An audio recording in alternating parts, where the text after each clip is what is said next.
DCB മീഡിയയുടെ പുതിയൊരു വീഡിയോയിലേക്ക് സ്വാഗതം. ഇന്ന് മെയ് 12 ചൊവ്വ. ഇന്നും തുടർന്നു വരുന്ന ദിവസങ്ങളിലും നിങ്ങൾ അറിഞ്ഞിരിക്കേണ്ട പ്രധാനപ്പെട്ട വാർത്താ അപ്ഡേറ്റുകളാണ് ഷെയർ ചെയ്യുന്നത്. ചാനൽ ആദ്യമായി കാണുന്നവർ സബ്സ്ക്രൈബ് ചെയ്യുക, വീഡിയോ ഇഷ്ടമായാൽ ലൈക്ക് ചെയ്യുക, ഫേസ്ബുക്കിൽ കാണുന്നവർ പേജ് ഫോളോ കൂടി ചെയ്യുക. ആദ്യത്തെ അറിയിപ്പ്, ബംഗാൾ ഉൾക്കടലിൽ രൂപപ്പെട്ട ന്യൂനമർദ്ദത്തിന്റെ ഫലമായി സംസ്ഥാനത്ത് ഇടിമിന്നലോടുകൂടിയ മഴ തുടരുമെന്ന് കേന്ദ്ര കാലാവസ്ഥാ വകുപ്പിന്റെ മുന്നറിയിപ്പ് എത്തിയിരിക്കുകയാണ്.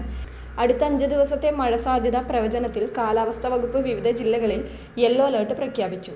അടുത്ത അറിയിപ്പ്, സംസ്ഥാനത്ത് സ്വർണ്ണവിലയിൽ വർധനവ് രേഖപ്പെടുത്തിയിരിക്കുകയാണ്. 22 ക്യാരറ്റ് സ്വർണ്ണത്തിന് ഗ്രാമിന് 50 രൂപയും പവന് 400 രൂപയുമാണ് വർദ്ധിച്ചിരിക്കുന്നത്. ഇതോടെ ഇന്ന് 22 ക്യാരറ്റ് 1 പവൻ സ്വർണ്ണത്തിന് 1,12,920 രൂപയായി. നിലവിൽ ഈ മാസത്തെ ഏറ്റവും കൂടിയ സ്വർണ്ണവിലയാണ് ഇന്ന് രേഖപ്പെടുത്തിയിരിക്കുന്നത്. അടുത്തറിയിപ്പ്, വിദ്യാർത്ഥികൾക്കുള്ള വിദ്യാസമുന്നതി സ്കോളർഷിപ്പുമായി ബന്ധപ്പെട്ടതാണ്. ഹൈസ്കൂൾ മുതൽ PG വരെയുള്ള കോഴ്സുകളിൽ പഠിക്കുന്നവരും കഴിഞ്ഞ അധ്യയന വർഷം അപേക്ഷിച്ചവരുമായ വിദ്യാർത്ഥികൾക്ക് വിദ്യാസമുന്നതി സ്കോളർഷിപ്പിന്റെ തുക ബാങ്ക് അക്കൗണ്ടുകളിലേക്ക് എത്തിക്കൊണ്ടിരിക്കുകയാണ്. തുക ലഭിക്കാത്തവർക്ക് മുന്നോക്ക സമുദായ കോർപ്പറേഷന്റെ വെബ്സൈറ്റിൽ ബെനഫിഷ്യറി ലിസ്റ്റ് പരിശോധിച്ച് സ്റ്റാറ്റസ് അറിയാൻ സാധിക്കുന്നതാണ്. ഹയർ സെക്കൻഡറി വിദ്യാർത്ഥികൾക്ക് 4,000 രൂപയും ഡിപ്ലോമ വിദ്യാർത്ഥികൾക്ക് 6,000 രൂപയും PG പ്രൊഫഷണൽ വിദ്യാർത്ഥികൾക്ക് 16,000 രൂപയും PG നോൺ പ്രൊഫഷണൽ വിദ്യാർത്ഥികൾക്ക് 10,000 രൂപയുമാണ് ലഭിക്കുക. തുക അക്കൗണ്ടിലെത്തിയോന്നറിയാൻ എല്ലാവരും ബെനഫിഷ്യറി ലിസ്റ്റ് പരിശോധിച്ച് സ്റ്റാറ്റസ് അറിയുക. അടുത്ത അറിയിപ്പ്, ഇന്ധനവില വർദ്ധിപ്പിക്കാൻ ഒരുങ്ങുകയാണ് പൊതുമേഖലാ എണ്ണ കമ്പനികൾ. കേന്ദ്ര സർക്കാരിൽ നിന്ന് കമ്പനിക്ക് അനുമതി ലഭിച്ചതായി സൂചനയുണ്ട്. 2 ദിവസത്തിനകം പ്രഖ്യാപനം ഉണ്ടായേക്കും. പെട്രോളിനും ഡീസലിനും ലിറ്ററിന് 5 രൂപ കൂട്ടാനാണ് സാധ്യത. ഗാർഹിക ഉപയോഗത്തിനുള്ള LPG സിലിണ്ടറുകളുടെ വിലയിലും 50 രൂപ വരെ വർധന ഉണ്ടായേക്കും.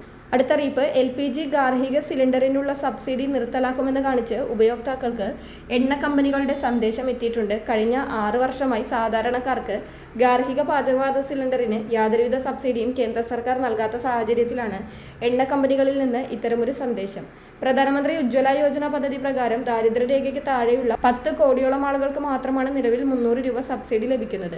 ആദായനികുതി രേഖകൾ പ്രകാരം നിങ്ങളുടെ മൊത്തം നികുതി വരുമാനം 10 ലക്ഷം രൂപയിൽ കൂടുതലായതിനാൽ സബ്സിഡി നിർത്തലാക്കുമെന്നും പരാതികൾ ഉണ്ടെങ്കിൽ 7 ദിവസത്തിനുള്ളിൽ ടോൾ ഫ്രീ നമ്പറിലോ അതത് എണ്ണ കമ്പനികളുടെ പോർട്ടലിലോ രേഖപ്പെടുത്താമെന്നുമാണ് സന്ദേശം.